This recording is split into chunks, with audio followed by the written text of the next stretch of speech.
Hello, dear students. So, in the line of lectures of NCERT book, we are here with the next lecture.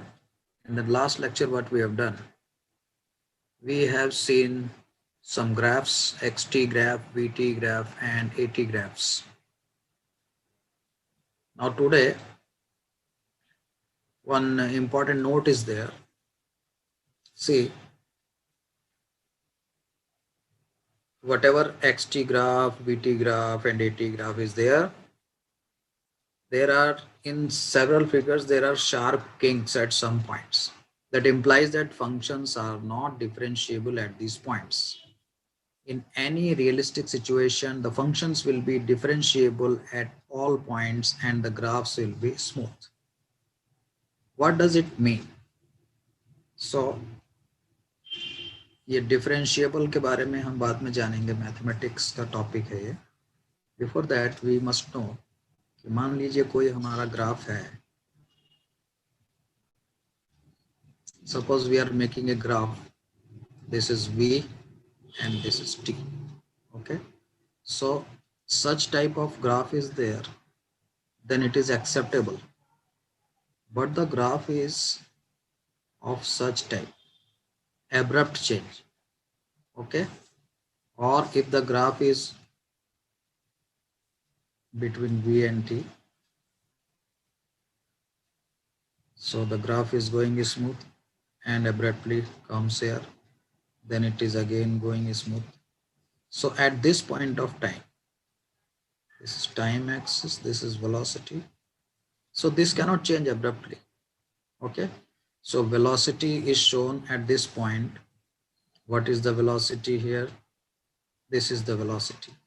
And at the same instant of time, suppose t is equal to 2 seconds, we are seeing that there is abrupt change in the velocity. So that much change in the velocity cannot be there abruptly without changing the time. Time is 2 seconds. So these are the not differentiable point. These are the points where the function is not differentiable. This graph is a function of t. Okay. And this graph you saw, this is a function. So this function is not differentiable at this point. Therefore, kinks are shown. So the function is not differentiable at this point. Okay. So for the function to be differentiable, it must be smooth. इसका मतलब यह हुआ कि इस point पे अगर अपने को एनालिसिस करनी है, एक्सेलरेशन निकालना है, तो इसका स्लोप, इसका टेंजेंट ड्रॉ करेंगे. If we can draw the tangent of the curve, a single tangent is there, that means that graph is differentiable at that point and the curve is smooth. Now see this point or this point. If you are seeing this point, if you try to draw the tangent at this point, there may be infinite number of tangents can be drawn on a single point. That means this kink or the sharp turn is not differentiable function. Function at this point is not differentiable and the kink is there. That kink will not be there in practical life. That is the meaning of say this statement. See, sharp kinks at some points implying that the functions are not differentiable at these points. In any realistic situation, practical situation, functions will be differentiable at all points and the graph will be smooth. Okay. Physically क्या मतलब है? Acceleration and velocity cannot change values abruptly. अचानक से values change नहीं हो सकती हैं. आप भी जानते हैं. ठीक है. Now today we will be studying the kinematic equations for the uniformly accelerated motion. So if the displacement is represented by x time by t, initial velocity v0 and final velocity v and acceleration by a, if we represent by this, then the first equation comes from the definition of acceleration. What is the definition of acceleration? Acceleration is v minus v0, final velocity minus initial velocity. मतलब ये क्या है? Delta v है, divided by the total time interval t minus 0. So this equation comes from here itself. V is equal to V0 plus AT. Graphically, if we want to represent this relation, how do we represent this relation? Figure number 3.2 में इसको represent किया है. Initial velocity V0, ये V है, ये T है, VT graph बनाया हुआ है. Initial point ये हो गया, यहाँ से motion start हुआ, तो initial velocity is V0. At T equal to 0, V0 हो गया, और T equal to T पे यहाँ पे आ गया. ठीक है. तो अगर VT ग्राफ से डिस्प्लेसमेंट निकालना है तो आप सब जानते हैं कि उसका एरिया निकाल लेंगे नीचे का. तो इस ग्राफ से अपने को डिस्प्लेसमेंट निकालना है from A to B. Displacement निकालना है तो एरिया अंडर AB कर्व, ये वाला पूरा एरिया अपने को कैलकुलेट करना पड़ेगा. तो ये वाला एरिया दो चीज़ों से मिलकर बना, ये ट्रायंगल है और नीचे रेक्टेंगल है. तो ट्रायंगल का एरिया होता है half base into height. So the displacement from this graph is, displacement किससे रिप्रेजेंट करते हैं? x से. x is equal to area of this triangle plus this. Area of this triangle is half base into height, half, and this AC कितना हुआ? This is T, और ये कितना हुआ? Height BC, V minus V0. तो half V minus V0 into T is the area of this triangle, right? What is the area of this rectangle? ये T हो गया, ठीक है, और यहाँ से यहाँ तक V0 हो गया, तो V0T हो गया. तो add this, तो we see the x is given by half V minus V0 into T plus V0T. Okay. Now V minus V0, अभी हमारी जो previous equation थी उससे V minus V0 कितना आएगा? V minus V0 AT आ जाएगा, क्योंकि V is equal to V0 plus AT होता है, तो V minus V0 is AT, और AT की वैल्यू यहाँ पे रख देंगे तो क्या मिलेगा अपने को? Half AT. X is equal to V0T plus half AT square. ठीक है, यहाँ पे रख देंगे AT, तो यहाँ T स्क्वायर आ जाएगा ना. तो क्या हो गया? X is equal to V0T, ये वाला term, plus half AT square, AT into T. Okay, तो ये इक्वेशन तो आ गई. X is equal to V0T plus half AT square. V0 initial velocity, A is the acceleration, T is the time, and X is the displacement. Now again, if we want to represent this equation in another form, see equation 3.7. This is equation 3.7. This can be represented in another way also. How?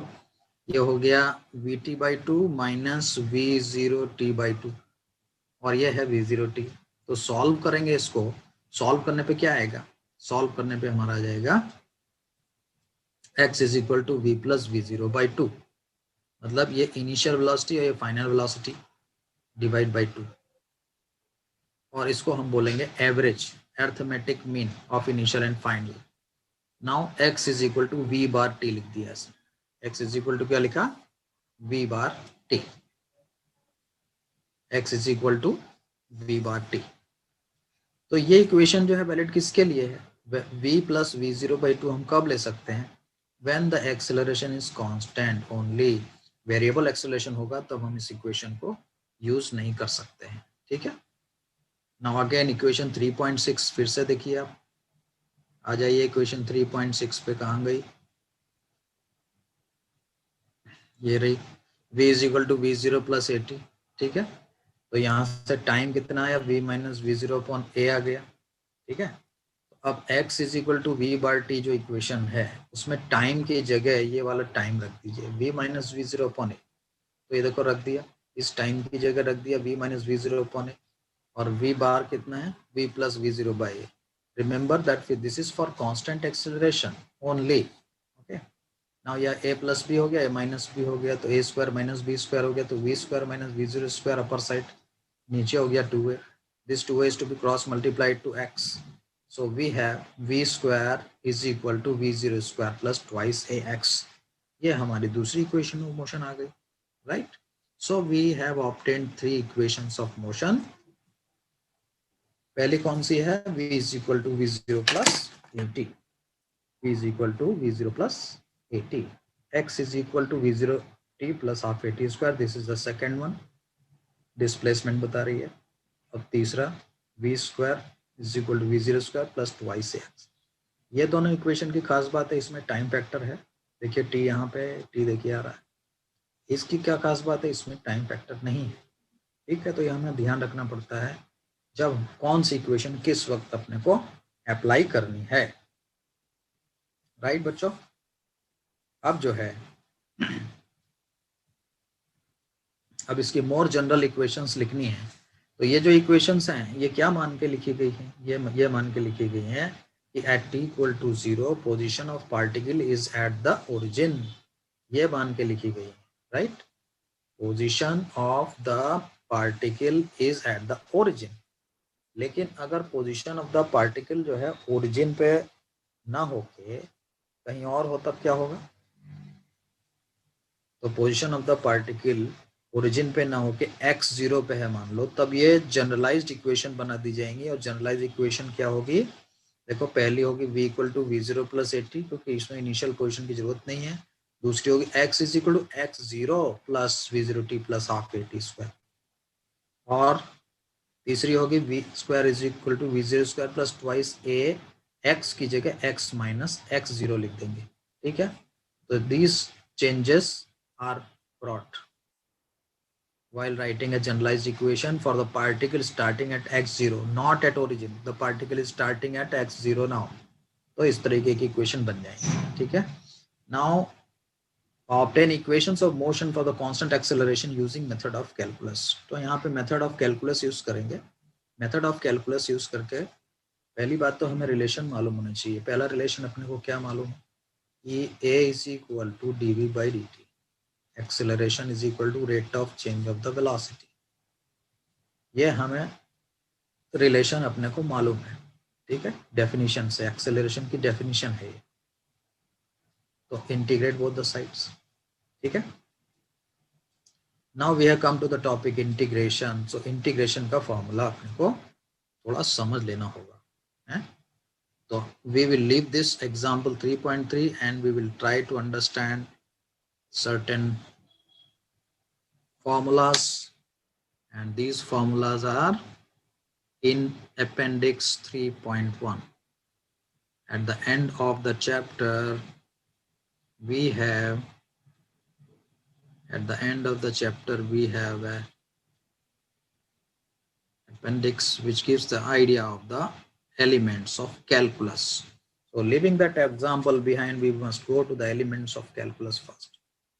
so what is differential calculus? differential calculus, suppose a quantity है y है, ठीक है, whose value depends on a single variable x and is expressed by an equation y is equal to fx। इसका मतलब है कि time पे depend कर रहा है वेलोसिटी चेंज होती जा रही है एंड वेलोसिटी की वैल्यू डिपेंड कर रही है टाइम के ऊपर। तो यहाँ पे टाइम हो जाएगा और यहाँ पे हो जाएगा वेलोसिटी। दो वेरिएबल हैं कोई भी, ठीक है। पोजीशन के हिसाब से वेलोसिटी चेंज हो रही है तो यहाँ पे पोजीशन ले लेंगे, यहाँ वेलोसिटी ले लेंगे। कोई भी दो वेरिएबल होंगे उनके बीच में अपने को ग्राफ बनाना है तो we must have a function between these two variables. y is equal to fx, y is a function of x, ठीक है। इसको हम एक ग्राफ से हम समझते हैं।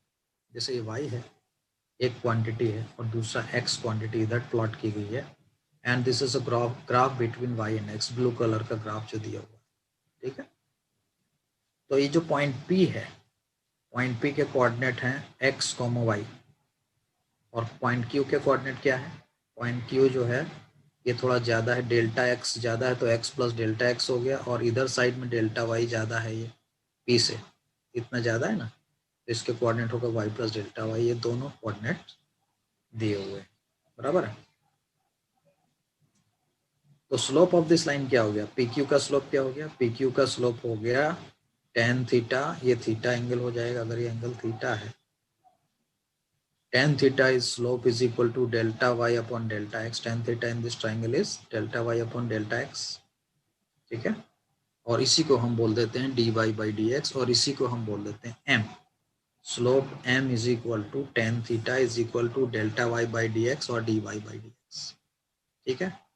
तो ये delta y by dx delta y by delta x है। इसमें क्या करेंगे, अगर हमें ये पॉइंट Q जो है चलना चालू करता है P की तरफ, तो ये पॉइंट Q की तरफ इधर चलना चालू करता है, यहाँ पे मान लो आ जाता है, तो ये ट्राइंगल बहुत छोटा हो जाएगा। this will be a very small triangle, and the value of delta y and delta x are approaching 0. Delta x y and delta x are approaching 0.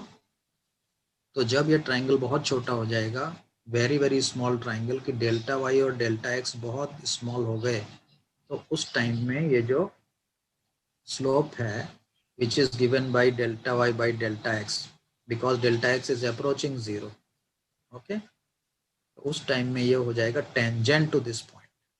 यहाँ पे दिखाया है देखो, पॉइंट पी पे टेंजेंट हो गया, ठीक है. सो tan थीटा कितना हो गया, slope of this line tan theta is equal to dy by dx.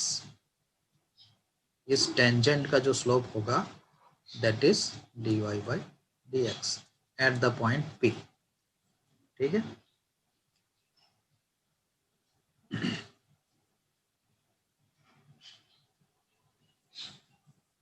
तो ये जो लिमिट कहलाती है ratio delta y upon delta x when the delta x approaches to 0, इसको हम बोलते हैं derivative of y with respect to x. Derivative of y with respect to x, और इसको लिखा जाता है dy बाई dx, ठीक है.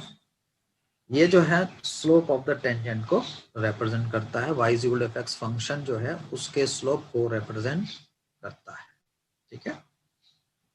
तो कुछ एलिमेंट्री फंक्शन का यहाँ पे दिया हुआ है, इसमें जो कभी काम आएंगे उसको मैंने नंबरिंग कर दिया, 1 नंबर, 2 नंबर, फिर ये है, फिर एक ये है, ठीक है. तो एक एक करके हम देख लेते हैं जरा इनको, क्योंकि ये बहुत जरूरी है, आपके यहाँ बीच बीच में आते हैं. तो पहला क्या है, let us see on the black board, what is d by D x of a u. U क्या है, यू इज अ फंक्शन, ठीक है, a is a constant.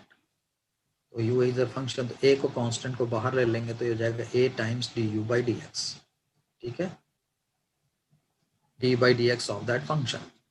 For example हमने कहा d by D x of 5t आप calculate करो, where t is given by this equation, t is equal to x square. तो हम क्या करेंगे, ये वाला फॉर्मूला लगाएंगे, 5 times d Y by t by D x हो जाएगा, और t की वैल्यू एक्स स्क्वायर है, इसका मतलब है d by D x of x square करना है अपने को.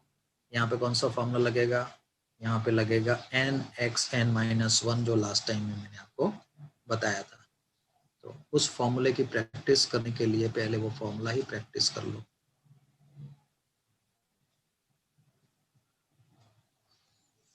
ये फॉर्मूला आप देखिए,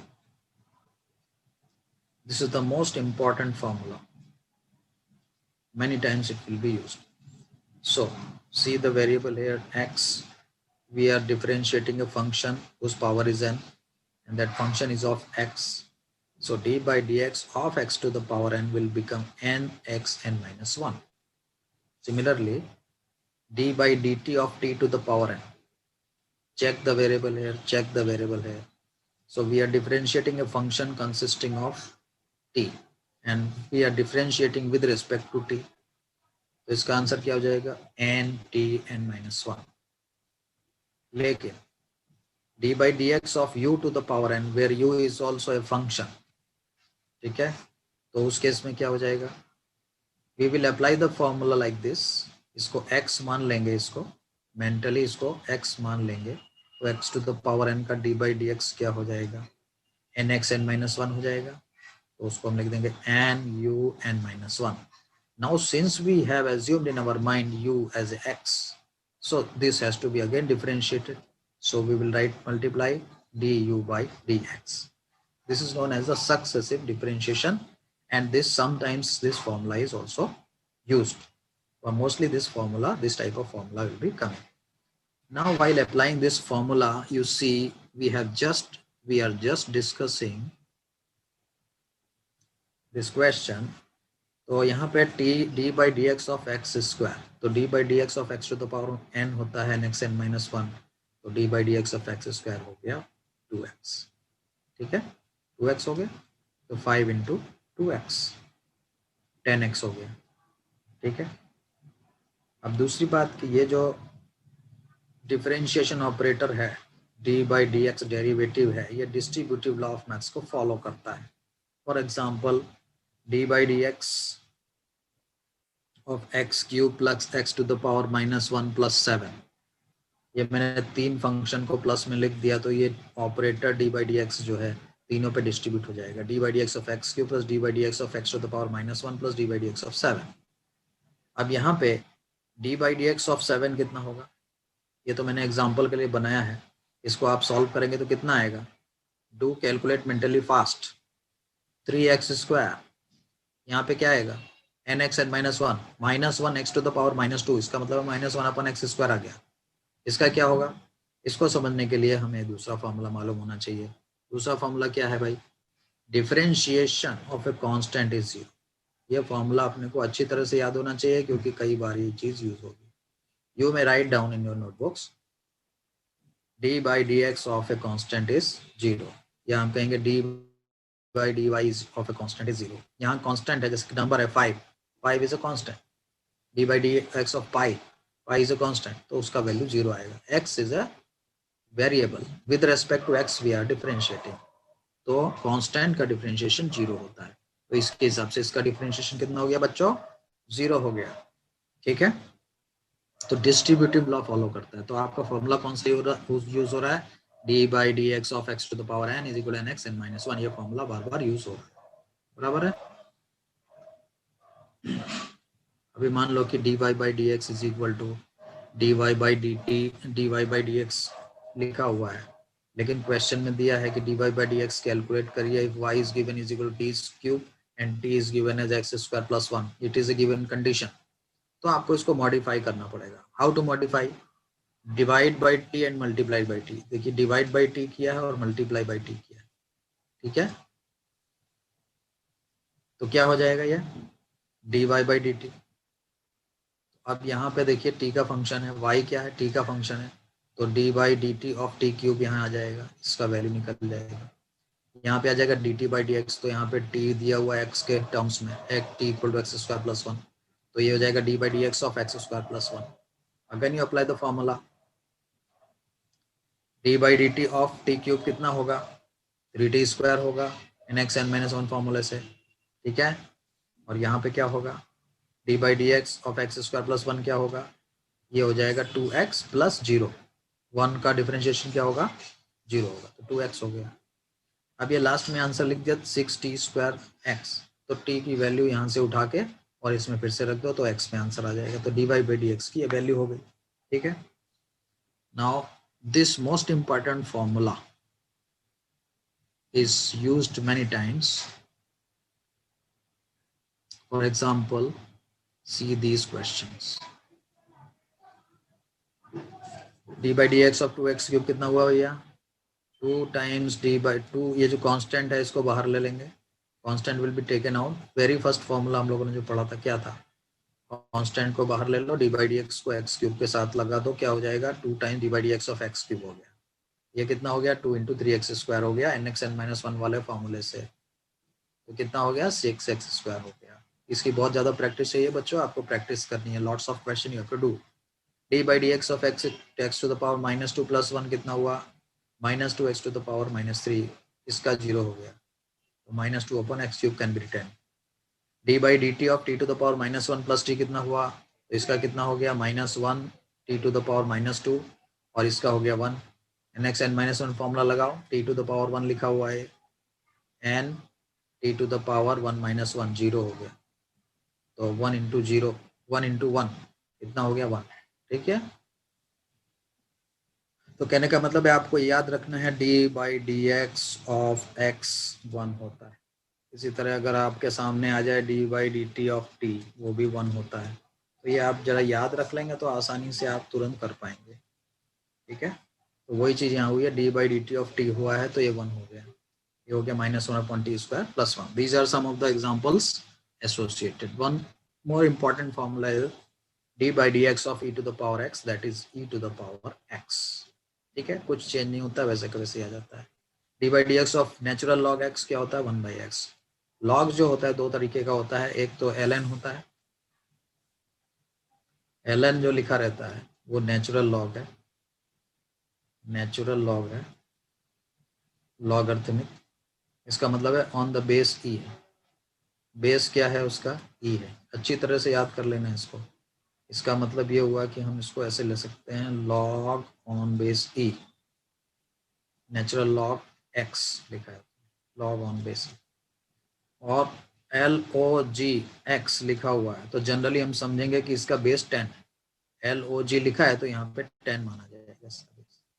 ठीक है, तो दो तरीके का होता है, एक नेचुरल लॉग होता है जिसका बेस ई होता है, और जो दूसरा लॉग होता है जो लॉग टेबल हम अपने बुक्स में देखते हैं उनका बेस 10 होता है। ठीक है, तो ये नेचुरल लॉग एक्स है, d/dx of natural log x is equal to 1/x. Okay, so we have discussed some of the formulas of the differentiation. Now what is integral calculus?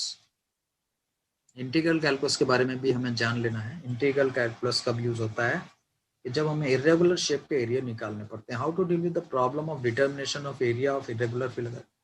तो इरेगुलर फिगर के बारे में हम ये समझ लेते हैं कि मान लो ये एक इरेगुलर फिगर, ये तो रेगुलर फिगर है, देखो इसका एरिया तो निकल जाएगा, b माइनस ए ये हुआ, यहाँ से यहाँ तक b, यहाँ से यहाँ तक a, तो ये हो गया b माइनस ए, और ये है f, तो f इंटू ए माइनस b माइनस ए, इसका एरिया आ गया। इसका एरिया कैसे निकालेंगे?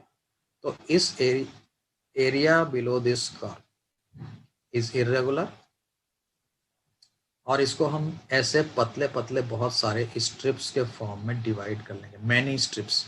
We will suppose that this area is made up of many strips, और उसमें से एक पतली सी स्ट्रिप ले लेंगे। उस पतली सी स्ट्रिप लेने का फायदा क्या है कि उसका जो यहाँ से यहाँ तक के पोर्शन में फोर्स जो है कांस्टेंट होगा। ये जो फोर्स है, फोर्स बिटवीन एक्स ग्राफ बनाया गया, फोर्स इज वेरिएबल ऐसा कह रहा है ये, फोर्स इज वेरिएबल। तो यहाँ से लेके यहाँ तक के टाइम में जो फोर्स है वो that is almost constant, that is not variable. तो एक रेक्टेंगल हो गया ना, तो रेक्टेंगल का एरिया तो आप निकाल सकते हैं। ठीक है, तो इस स्ट्रिप की विड्थ जो होगी, ठीक है, एंड द फोर्स वैल्यू, ये जो यहाँ पे रीड करेंगे वो कांस्टेंट होगी, इसलिए इस स्ट्रिप का रेक्टेंगल के हिसाब से एरिया निकाला जा सकता है। ठीक है, what is the small area of this portion delta A I, ith strip है वो, तो डेल्टा ए आई कितना हुआ एफ एक्स आई, ठीक है, into delta x width of the strip. ऐसी बहुत सारी स्ट्रिप से मिलके वो एरिया बना हुआ है, तो हम सबका सम कर देंगे, total area is the sum of all the such type of strips. तो इसको हम लिखेंगे sigma i is equal to 1 to n f x i delta x.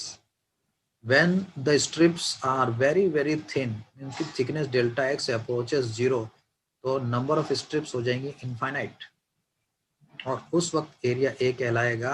ये जो सिग्मा है that will be converted into integration sign s. S means summation, summation of the areas of all such strips, ये बड़ा सा S बना हुआ है। तो इंटीग्रेशन क्या है? Integration of f x D x, and a to b क्या है? ए टू बी लिमिट्स हैं। देखिए लोअर लिमिट यहाँ ए है, अपर लिमिट बी है, फंक्शन यहाँ से यहाँ तक है। ठीक है, सो ये एरिया निकालने के लिए हम इंटीग्रेशन का साइन का यूज करते हैं। ठीक है, अब ये जो लिमिट वाला इंटीग्रेशन होता है जिसमें लोअर एंड अपर लिमिट होती है, ये अपर लिमिट है, दिस इज लोअर लिमिट। इसमें क्या होता है, इसको हम बोलते हैं डेफिनेट इंटीग्रल। इनडेफिनेट इंटीग्रल में लिमिट्स नहीं होती। अगर जैसे ये लिखा हुआ है G X is equal integration F x D X, तो ये इनडेफिनेट इंटीग्रल है, राइट। इनडेफिनेट इंटीग्रल में एक कांस्टेंट आता है आंसर में। ठीक है, अब लिमिट वाला इंटीग्रल जो होता है, जैसे लिमिट अपर लिमिट बी है, लोअर लिमिट ए है, और F x D X calculate कर रहे हैं, तो इसका आंसर मान लो जी एक्स आया, इंटीग्रेशन करने पे जो आया जी एक्स आया with the lower limit a and upper limit b. तो ये होता है मैथमेटिक्स के हिसाब से, first you put the upper limit g b, x की जगह अपर लिमिट रखेंगे, फिर एक्स की जगह लोअर लिमिट रखेंगे, तो ये जी हो गया, जी बी माइनस जी हो गया। Integration with the upper and lower limits means definite integral की वैल्यू क्या हो जाएगी, g b minus g a, value of the function at the upper limit minus value of the function at the lower limit. For example देखो नीचे बता दिया है आपके यहाँ, ये एग्जाम्पल दिया है, x square D x integrate करना है 1 to 2 करना है। अब इंटीग्रेशन का इसमें फॉर्मूला आपको मालूम रहना चाहिए। तो हम फॉर्मूला बता देते हैं, x to the power n dx। जैसे डिफरेंशिएशन का फॉर्मूला पढ़ा था वैसे इंटीग्रेशन का फॉर्मूला हो जाएगा। ये फॉर्मूला क्या लगता है, x to the power n+1 upon n+1। जो इसकी पावर आई, एक पावर बढ़ाई और जो बढ़ी हुई पावर आई वही नीचे लिख दी, ये आता है। ठीक है, तो ये देखो इस तरह का बिना लिमिट का इंटीग्रेशन है तो यहाँ कांस्टेंट आएगा, लेकिन लिमिट वाला इंटीग्रेशन है तो कांस्टेंट कट जाएगा। कैसे कट जाएगा यहाँ पे आप देख सकते हैं। तो मैंने सिर्फ ये वाले फॉर्मूले से वैल्यू यहाँ पे रखी। एक्स स्क्वायर का क्या हो जाएगा, n+1 करिए, एक्स क्यूब हो गया डिवाइड बाई 3 हो गया, एक्स क्यूब डिवाइड बाई 3, ये वाला फॉर्मूला हमने यूज कर दिया। लिमिट लोअर लिमिट 1 रखी, अपर लिमिट 2 रखी। ठीक है, तो 8/3 माइनस 1/3 कितना हो गया, 7/3 हो गया। तो ये आपका देखिए आंसर आ गया, और जो है वो कांस्टेंट खत्म हो गया। ये लिमिट लगाने से क्या हो गया, कांस्टेंट वैनिश हो गया। तो इसमें इंटीग्रेशन में फॉर्मूले कौन कौन से हैं, some common indefinite integrals we must remember.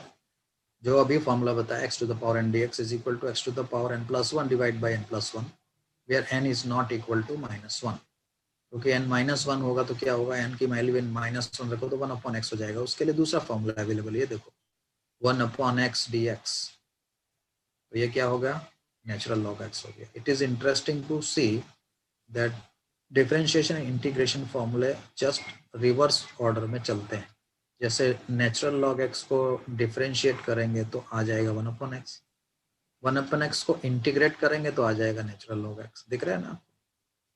इसी तरह ये e to the power x का integration e to the power x ही रहता है, राइट।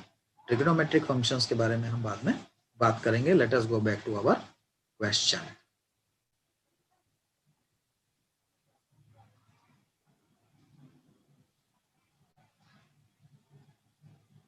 हम जो क्वेश्चन डिस्कस कर रहे थे यहाँ पे, उसमें हमें जाना पड़ा था इंटीग्रेशन टॉपिक में। तो क्या था, obtain the equation of motion for constant acceleration using method of calculus.